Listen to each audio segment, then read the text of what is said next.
Thanks for joining me for another example. We're going to look at friction again. We're going to kind of put everything together. I know the board is busy, but I've color-coded some things, and we're going to be talking about this diagram of some kind of level surface here with a box sitting on it with center of gravity notation, and there's a weight pointing downward, the perpendicular force.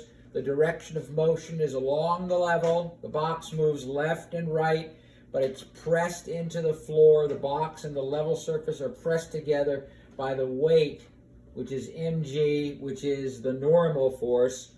Tried to show that with by both writing out the word normal and showing the perpendicular. So when we go to pull the object in this direction, this mass of 12 kilograms, friction is going to try to stop us.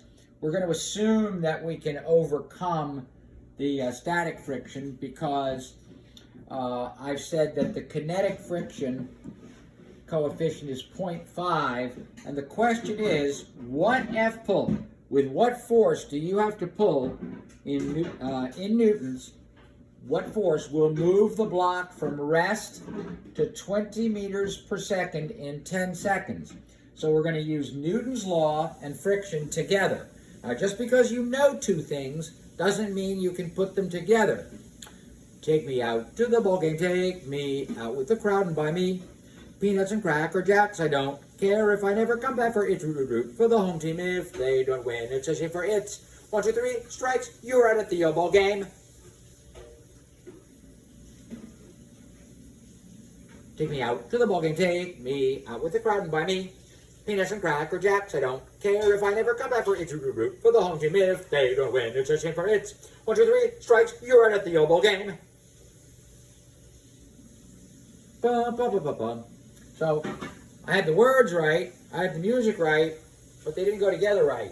So you have to know when you're pulling two ideas together what the ideas are and how to integrate them. Remember that we deal with constant acceleration only. The big four apply to constant acceleration only. And we know three things in this question about the movement of this block. We know if it's at rest that the velocity initial is 0. I could have written that v sub I for initial. The final velocity is 20 meters per second, and it takes 10 seconds. 1, 2, 3 of the 5 unknowns. So I've got to go into my big four and try to find another unknown, because if I'm going to use Newton's second law, which is F net equals ma, that the net forces acting on this box, that this force pulling it is bigger than the force holding it back, that this force minus this one is the net force, which is the mass, 12 grams, times the acceleration, which I have yet to find. But I can go into one of my big four equations. V final equals V0 plus AT. The final velocity is 20. The initial velocity is 0. Plus A, which we would like to find, times the time, which is 10 seconds. So 20 equals 10A. So A is 20 divided by 10, or 2 meters per second. So the acceleration equals 2 meters per second squared. So now I know the acceleration. So I know the F net is mass times acceleration.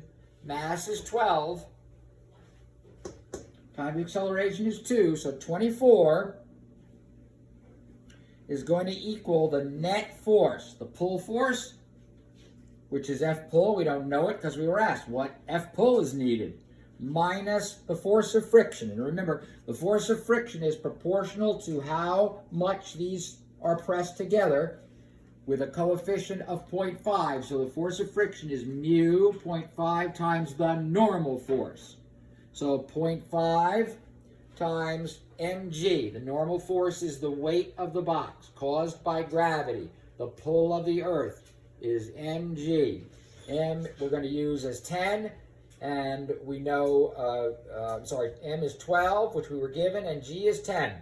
So 24 equals F pull minus 120, a half of that is 60.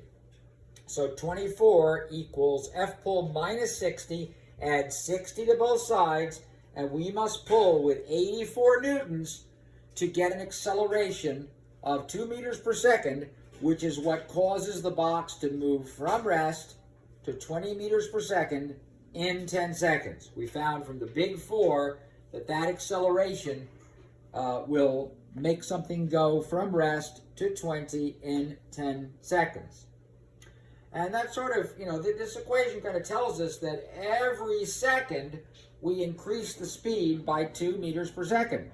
Every second, because acceleration is the slope of the velocity curve. So for every, if we make a time graph, I'm just going to erase this here.